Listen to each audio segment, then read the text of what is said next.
Casting, the Judgment Night of How does it feel being the first time sa GMA Gala? I love it.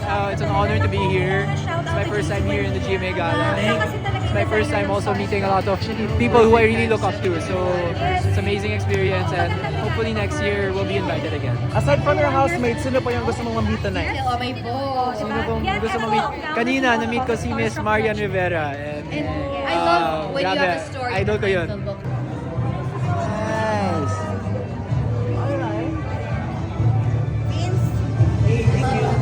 This is your pang-ilan na GMA Gala? Pang-ilan mo ng GMA Gala to shoot? 3 years. Ano yung look forward mo tonight?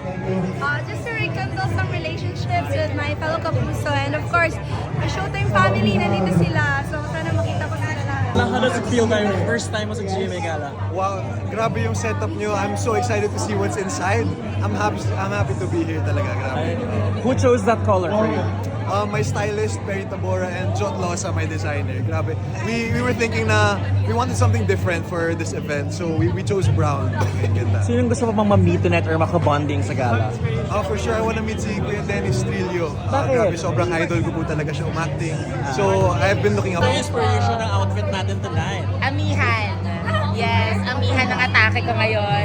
Kabahan ka na, magkakaparte na ako ng Encantadia. Ay, kinala ko.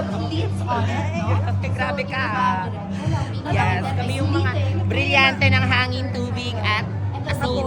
Tubig, ay, apoy. Look at that, guys. Apoy. Question for you especially, how does it feel first time sa GMA Gala? Tama ba? Actually, my second time. Second time? Oh, okay. It's more fun now because I have date kasi before I went solo. So, So, mas masaya na ngayon, may date na. Mika, kumusta naman? What are you looking forward to tonight? It's my first time. Talaga? Ikaw pa yung first time na ikaw yung pakusa.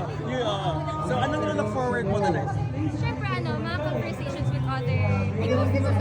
Nag-uusap ba kayo ng complimentary wine? first time na we wanted to match.